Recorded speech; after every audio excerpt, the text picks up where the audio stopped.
Bonsoir. Ce soir, je t'invite à tout lâcher, à poser le poids de ta journée. Doucement, à fermer les yeux si tu le souhaites, et à te laisser porter. Là où l'air est pur, le silence profond, et le temps suspendu. Tu vas voyager dans une vallée oubliée, où un vieux moulin t'attend depuis longtemps. L'histoire commence maintenant. Chapitre 1, le retour. Il s'appelait Léandre. Et après 27 années passées loin de chez lui, il revenait. Pas pour une fête, ni pour un enterrement, mais pour une lettre. Une lettre courte, écrite à la main. Le genre de papier jauni, avec cette odeur d'armoire ancienne. Et sur l'enveloppe, un nom. Madeleine. Elle écrivait simplement. Le vieux moulin est à l'abandon. Je crois qu'il t'attend encore. Il avait relu la lettre 10 fois. Son cœur, qu'il croyait usé par le monde, s'était remis à battre plus fort. Alors il avait fait sa valise. Quelques habits et beaucoup de silence. Il avait pris le train, la vieille ligne qui traverse les collines, celle qui semble longer les souvenirs. Chapitre 2, la vallée endormie. Quand il descendit à la petite gare de Saint-Romain, tout était pareil. Le banc de bois bancal, les géraniums en pot devant le bistrot, et ce parfum d'herbes sèches et de bois humide. Il marcha, lentement, pas après pas, le long du sentier qu'il avait parcouru 1000 fois autrefois, là où, enfant, il courait, là où, adolescent, il rêvait, et là, adulte, il avait fui. Mais cette fois, il revenait, pas en conquérant, juste en homme. Et au détour d'un virage, il le vit, le vieux moulin. Chapitre 3, le moulin oublié. Il était toujours debout, un peu tordu, fatigué, moussu. Mais là, la roue ne tournait plus, mais elle semblait prête à reprendre vie. La porte grinça quand il la poussa. Un souffle de poussière s'envola. Et l'odeur, bois, cire ancienne, lavande fanée. Et quelque chose d'autre. Un parfum de souvenir. Tout était là, presque intact. La grande table en chêne, le fauteuil en osier de sa grand-mère et sur une étagère, un vieux cahier relié de cuir. Il le prit, souffla doucement et lut les premières lignes. Journal du Moulin, été 1984. Son cœur s'emballa doucement. Chapitre 4. Les lettres de Madeleine. Les premières pages racontaient des choses simples, le temps qu'il faisait, les confitures préparées, les récoltes, puis au milieu des pages, des lettres que Madeleine lui avait écrites et jamais envoyées. Aujourd'hui, j'ai vu une luciole dans la grange, comme quand on était enfant. Tu te souviens? Moi, je n'oublie rien. J'ai repeint le banc sous le saule. Il nous attend. Comme moi peut-être, il tourna les pages. Certaines étaient tachées de larmes, ou peut-être de pluie. Chapitre 5, la nuit au moulin. Ce soir-là, Léandre resta au moulin. Il alluma une bougie. Pas de télé, pas de téléphone, juste le crépitement du bois et le souffle du vent. Et dans cette nuit profonde, il lui sembla entendre des murmures. Bonsoir. Installe-toi confortablement, allongée ou semi-assise, dans un endroit où tu te sens en sécurité. Ferme doucement les yeux. Détends chaque partie de ton corps, des orteils jusqu'à la tête. Inspire longuement, sens l'air remplir tes poumons. Puis expire lentement, en laissant s'échapper toute tension. Laisse-toi porter par ma voix. Alors que nous partons ensemble, pour un voyage intérieur, un périple doux et apaisant, rien que pour toi. Chapitre 1, le chemin des fougères. Le vent soufflait doucement ce soir-là, comme s'il caressait les collines endormies de la campagne. Il longeait les haies, courbait les herbes hautes, glissait entre les pierres sèches des murets anciens. Dans ce paysage tranquille, un sentier s'enfonçait entre les arbres, bordé de fougères, sinueux et doux comme une pensée qui s'étire à la fin du jour. Émilien marchait d'un pas calme, Ses chaussures crissaient à peine sur les graviers du chemin. Il avait laissé derrière lui le petit village aux toits d'ardoise, aux volets clos, où les lumières s'éteignaient une à une. Ce soir, il avait envie de silence. Pas celui qu'on impose, mais celui qui s'offre, celui qui attend patiemment d'être écouté. Il connaissait ce chemin. Il y venait souvent. Pourtant, à chaque fois, il avait l'impression de le redécouvrir, comme si la nature elle-même changeait ses couleurs, ses textures, ses parfums, pour lui offrir un visage nouveau. Ce soir, tout semblait baigné d'une lumière dorée, pas celle du soleil couchant, mais celle plus mystérieuse, qui flotte entre les choses quand le jour glisse doucement dans la nuit. Les fougères de chaque côté du sentier semblaient danser au rythme du vent, leurs frondes souples ondulaient, effleurant parfois les mollets d'Émilien qui ne s'en formalisait pas. Il avançait les mains dans les poches, le souffle tranquille. Il n'avait pas de destination précise, seulement l'envie de marcher, de s'enfoncer dans cette paix verte et tendre comme on s'enroule dans une couverture chaude. Autour de lui, les bruits étaient discrets. Une chouette ululait quelque part dans le bois. Des grillons cachés dans l'herbe frottaient leurs ailes dans un rythme régulier. Une branche craqua au loin, peut-être un renard ou un blaireau, mais rien ne semblait vouloir troubler la sérénité de cette marche. Chaque son s'intégrait, faisait partie de la toile invisible qui enveloppait la scène. Il arriva à un petit pont de bois. Le ruisseau qui passait en dessous clapotait doucement, courant entre les galets luisants. Émilien s'arrêta un moment. Il posa ses mains sur la rambarde, rugueuse, et laissa son regard se perdre. Dans le mouvement de l'eau, il aimait cet endroit. Il y avait là toujours une sensation d'éternité. Comme si ce ruisseau, modeste mais déterminé, coulait depuis la nuit des temps, ignorant le tumulte du monde pour suivre son chemin. Le souffle d'Émilien ralentit. Il s'accorda au murmure du ruisseau. Pendant quelques minutes, il ne pensa plus à rien. Il laissa son corps être simplement là, présent, enraciné dans ce lieu paisible. Une paix profonde descendit en lui, lente et pleine. Il ne savait pas combien de temps il resta ainsi. Peut-être quelques instants, peut-être beaucoup plus. Ici, le temps n'avait plus d'importance. Puis il reprit sa marche. Le chemin montait légèrement. Les arbres se rapprochaient, formant une voûte au-dessus de sa tête.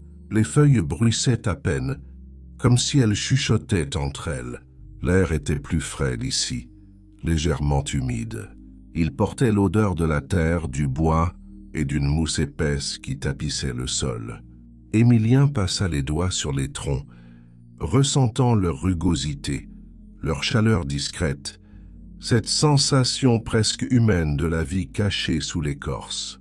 Il arriva à une clairière. C'était un petit espace circulaire entouré de vieux chênes. Le sol y était couvert de trèfles et de pâquerettes. Au centre, une pierre plate, large et lisse attendait comme un siège naturel. Émilien s'y assit lentement en tailleur. Il ferma les yeux et il écouta. Il y avait là une harmonie invisible, pas une musique, pas vraiment, plutôt un tissage de souffle, de pulsations douces, comme un cœur immense battant sous la terre.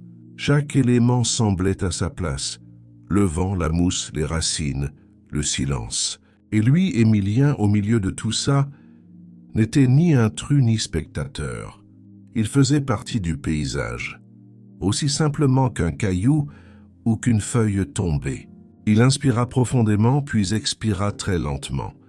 Encore et encore. À chaque souffle, il sentait son corps se délester. Ses épaules se détendaient. Sa nuque s'assouplissait. Ses mâchoires relâchaient leur tension. Ses pensées devenaient floues, comme des nuages qui se dissipent au matin. Il visualisa ses pieds enracinés dans le sol, comme les arbres autour de lui. Il imaginait la sève monter lentement, nourrir son être, l'ancrer dans le présent. Il n'y avait rien à faire, rien à réussir. Juste être là, respirer, écouter, se laisser être. Peu à peu, Son esprit glissa dans un état flottant, ni éveil, ni sommeil. Une zone douce, un entre-deux paisible où les souvenirs se mêlaient aux rêveries. Il se revit enfant, courant dans les champs de blé derrière la maison de ses grands-parents. Il entendit la voix douce de sa grand-mère, lui racontant des histoires de lucioles et de pierres magiques. Il sentit l'odeur de la confiture de mûre sur le feu, le parfum des draps blancs qui séchaient au vent. Il sourit, les yeux encore fermés. Ces souvenirs, il ne les avait pas convoqués. Ils étaient devenus d'eux-mêmes, portés par la tendresse du lieu. Il les laissa passer, comme on regarde une rivière emporter des feuilles mortes. Il ne cherchait pas à s'y accrocher, juste à les accueillir, à leur faire une place. Le ciel s'assombrissait doucement. À travers les branches, quelques étoiles commençaient à poindre. Émilien ouvrit les yeux. La lumière changeait, devenait bleutée, presque laiteuse. C'était l'heure où tout semble suspendu, où les formes se floutent, où le monde se fait plus intime, plus intérieur. Il resta encore un moment immobile. Puis il se leva lentement comme on sort d'un rêve. Il prit le chemin du retour, le cœur plus léger, l'esprit apaisé. Il savait qu'il retrouverait cette clairière. Elle serait toujours là, fidèle et discrète, comme un refuge secret dans le tumulte du quotidien.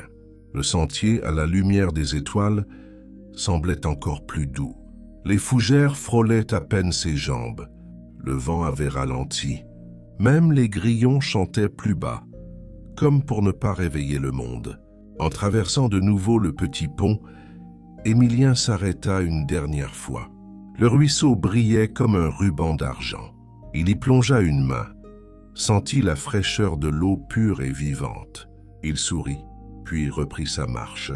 Quand il rentra chez lui, il n'alluma pas de lumière. Il alla directement s'allonger, encore habillé. Il ferma les yeux, et alors doucement, sans lutte, sans bruit, il s'endormit. Chapitre 2. La maison aux volets bleus. Le matin s'était levé avec douceur. Aucun cri d'alarme, aucune agitation. Juste une lumière pâle, tiède, qui s'étirait lentement sur les collines. Une brume légère flottait encore sur les prés, comme un voile de coton suspendu au-dessus de l'herbe. Tout semblait vouloir prolonger le silence de la nuit. Émilien ouvrit les yeux sans brusquerie. Le chant d'un merle lui parvenait limpide, posé quelque part sur un fil électrique. Il resta allongé un moment, les yeux au plafond, laissant le réveil s'installer comme on laisse le thé infuser. Aucune urgence ne le pressait. Aujourd'hui serait un jour lent. Il le sentait. Il se leva, marcha pieds nus sur le parquet froid. Il ouvrit la fenêtre de sa petite chambre, laissant l'air frais s'engouffrer. Dehors, le paysage était presque irréel. Les arbres émergeaient peu à peu de la brume, les haies goûtaient encore de la rosée de la nuit, et un léger parfum de terre humide flottait dans l'air. Il inspira longuement, les bras posés sur le rebord.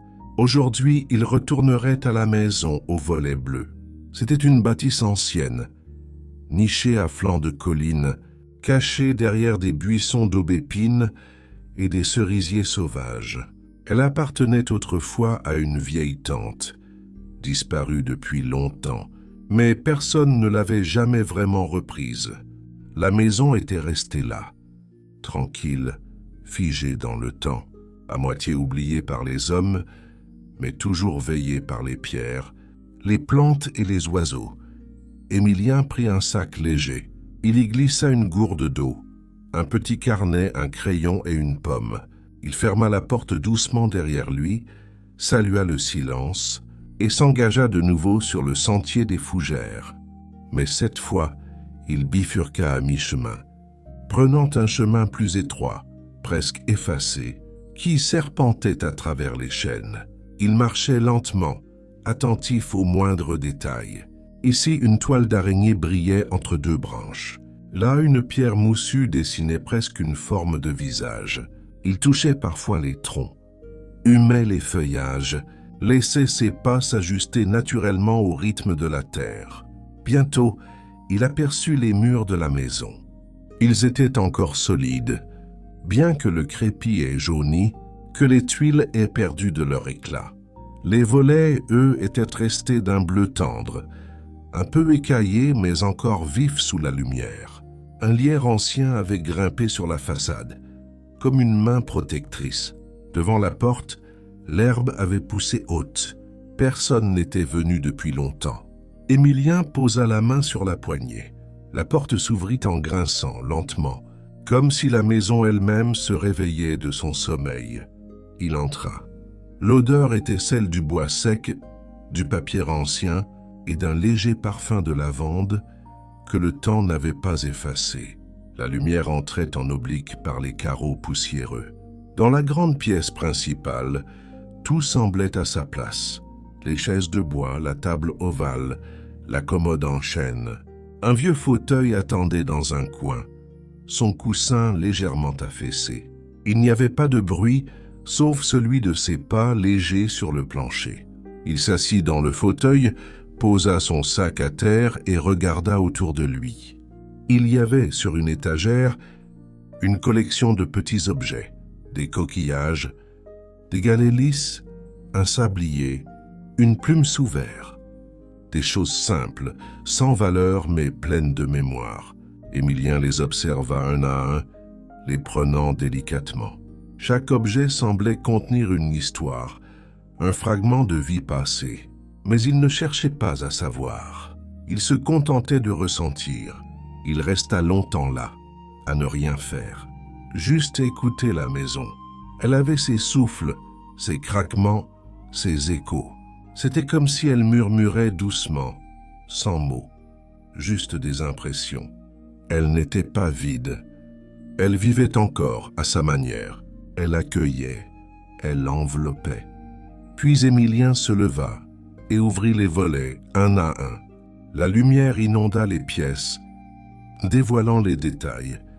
La poussière dans l'air, les fissures fines dans les murs, les fleurs séchées oubliées dans un vase. Chaque chose trouvait ici une beauté simple, presque sacrée. Il monta à l'étage. Les marches grinçaient mais tenaient bon. À l'étage, 2 chambres. Il entra dans celle qui donnait sur le verger. Un vieux lit en fer forgé, une armoire massive, une fenêtre ouverte sur la vallée. Il s'approcha, posa les coudes sur le rebord et resta là, longtemps. La vallée s'étalait devant lui comme un tableau vivant. Les champs, les haies, les bosquets. Au loin, un clocher sonnait midi, et dans le silence qui suivit, on entendait à peine les abeilles butiner. Émilien s'assit sur le lit. Le matelas grinça légèrement. Il s'allongea regardant le plafond, puis ferma les yeux. Et il se souvint. Il se revit enfant, courant entre les arbres du verger. Il entendit les rires de sa tante, les histoires qu'elle lui racontait, les tartes aux pommes fumantes sorties du four.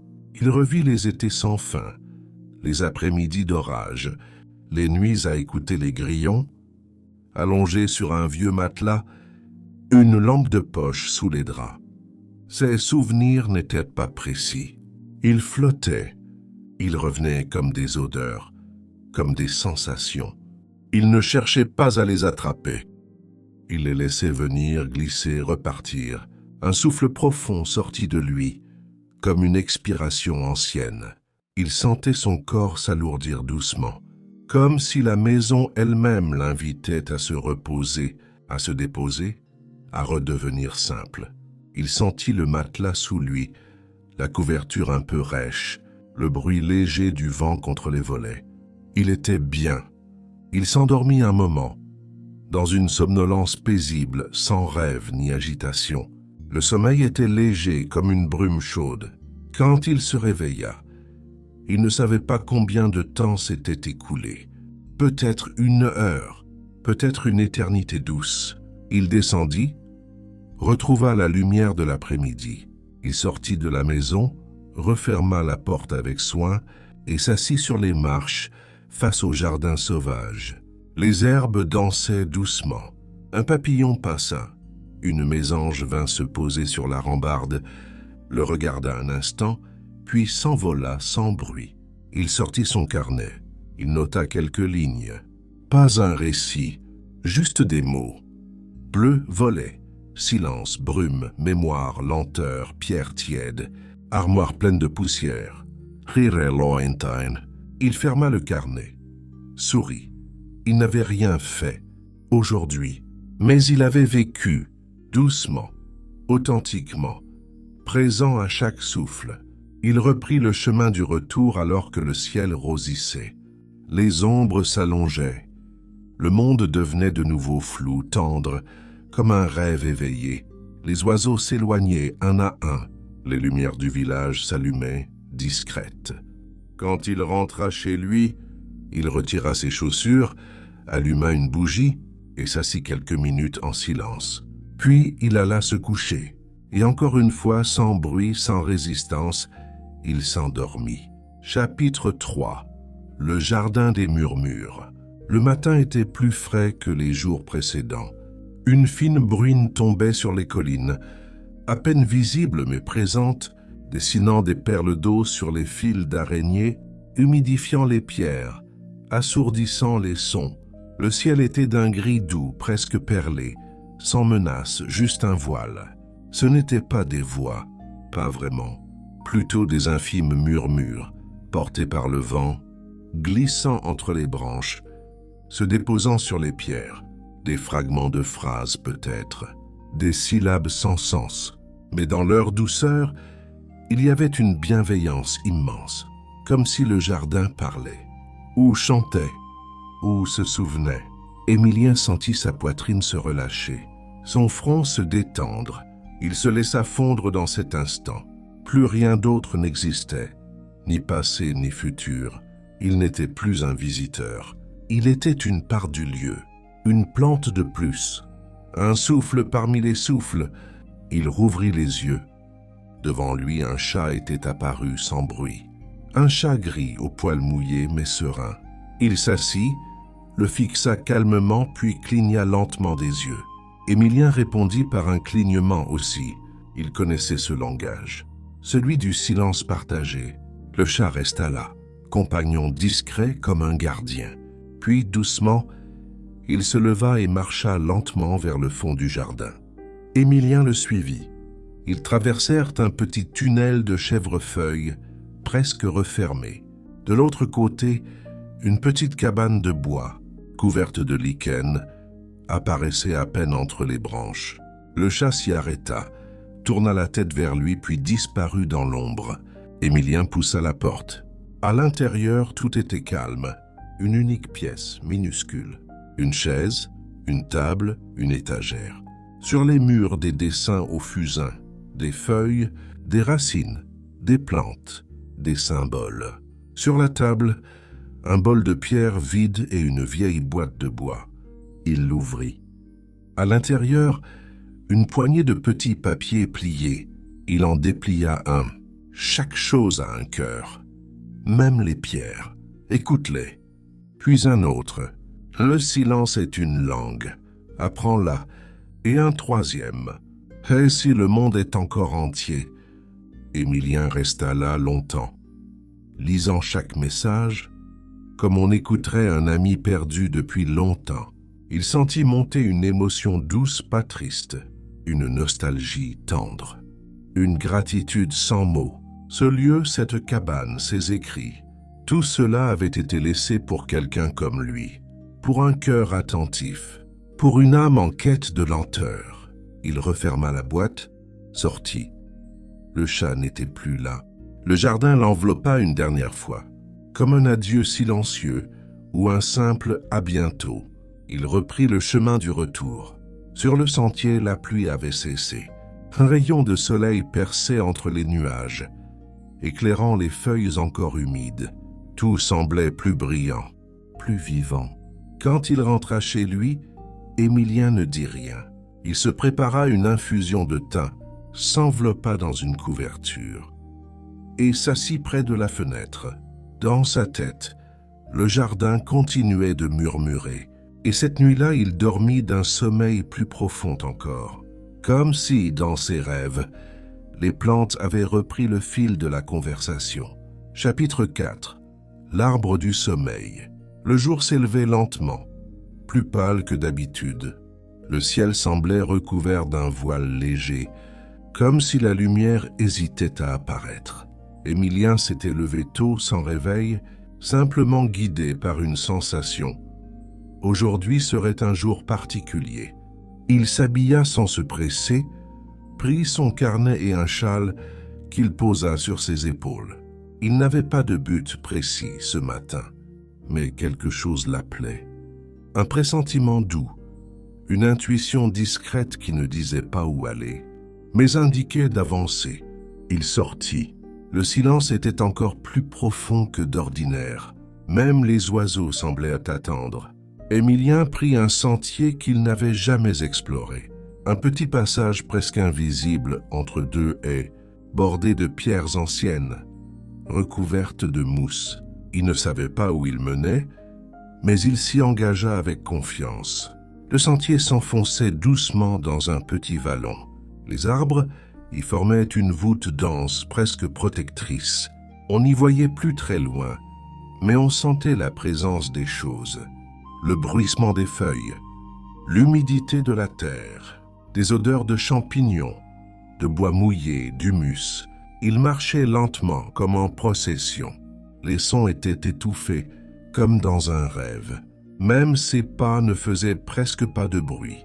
Et puis, soudain, le sentier s'ouvrit sur une clairière.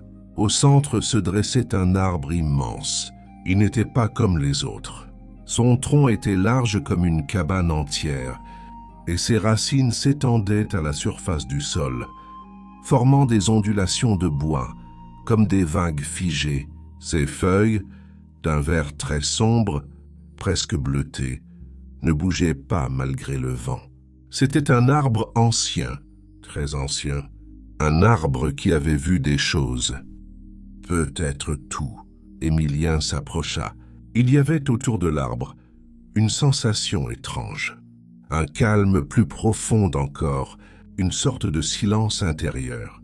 Pas vide, plein, chargé, comme si l'arbre dégageait une présence, pas menaçante. Au contraire, une paix rare, enveloppante, comme si l'on pénétrait dans un sanctuaire invisible.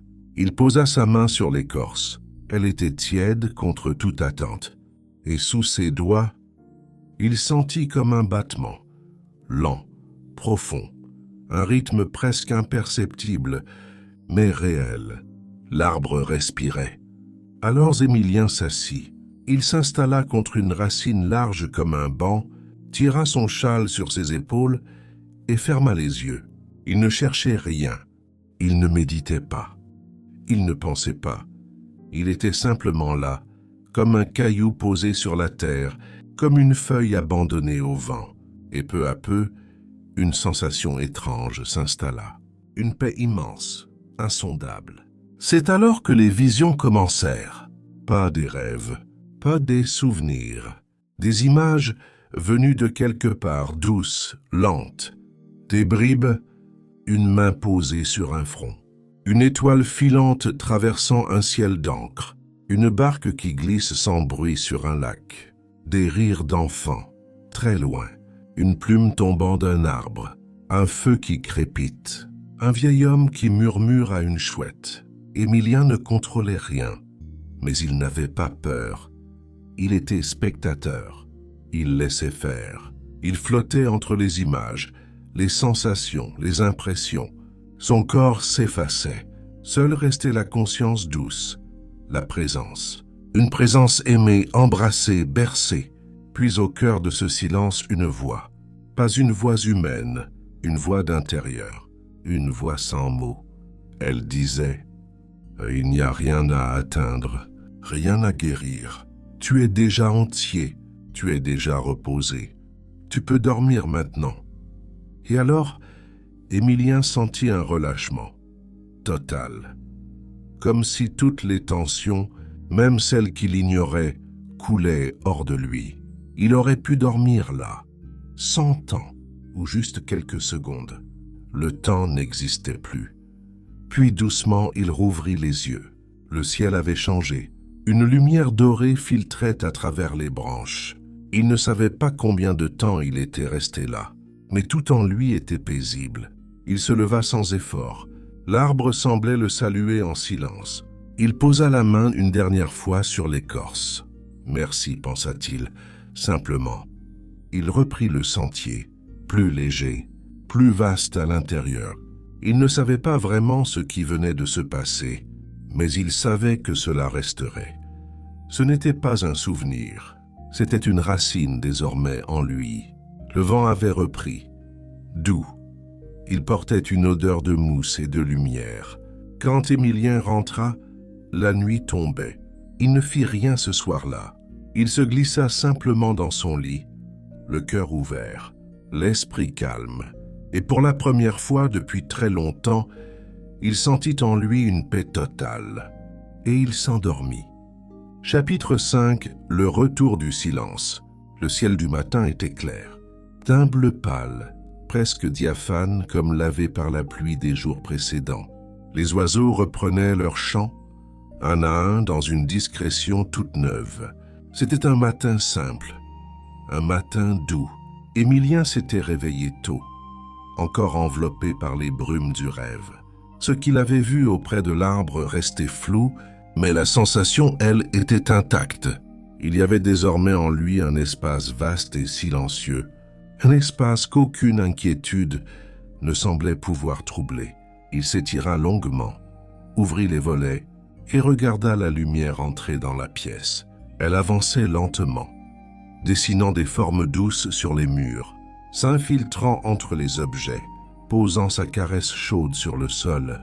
Il savait, sans avoir besoin de se l'expliquer, que son séjour ici touchait à sa fin.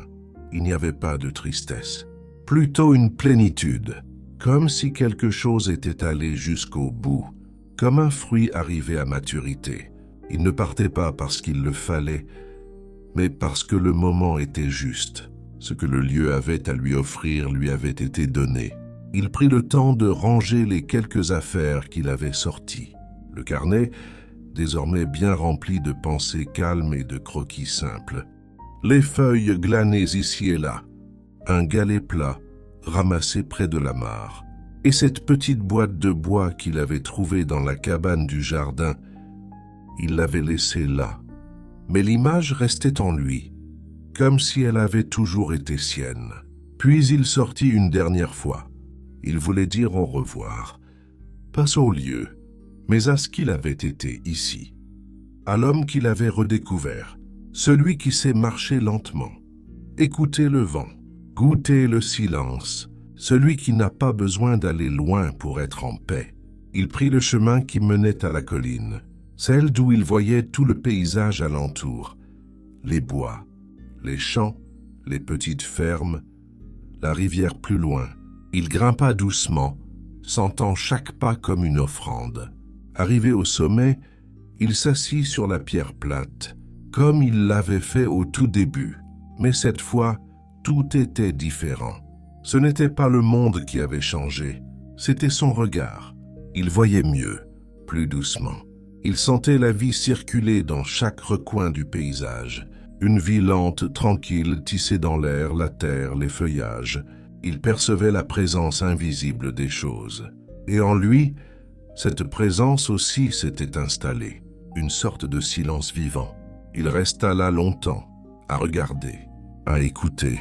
Puis, dans un élan très simple, il ferma les yeux et respira.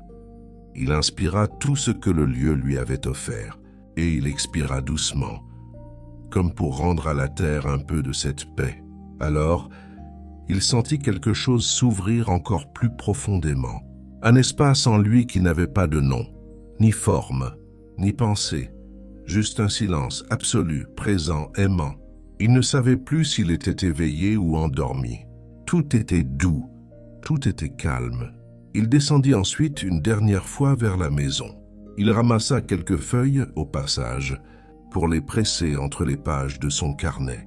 Pas pour se souvenir, mais pour garder un lien tangible. Un fragment du temps lent. Une trace de cette autre manière d'exister. En rentrant, il posa ses affaires. prépara une infusion de tilleul. Il s'assit près de la fenêtre, le regard tourné vers les collines. Un léger vent faisait danser les hautes herbes. Le chat gris, celui du jardin, réapparut un instant sur le muret de pierre, le salua d'un regard lent puis repartit sans bruit. Et Émilien comprit. Ce lieu ne serait jamais vraiment quitté. Il l'avait emporté en lui. Désormais, il savait retrouver le silence. N'importe où, même au cœur du tumulte, même en ville, même dans le vacarme des jours pressés, il suffisait de se souvenir, de fermer les yeux et de réentendre les murmures.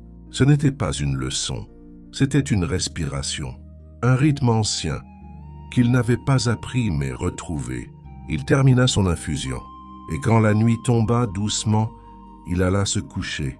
Il éteignit la lumière, et dans l'obscurité, il sentit que le jardin, l'arbre, les collines et les silences étaient encore là, tout près. À l'intérieur paisible, immobile, présent, il ferma les yeux et s'endormit comme on rentre chez soi.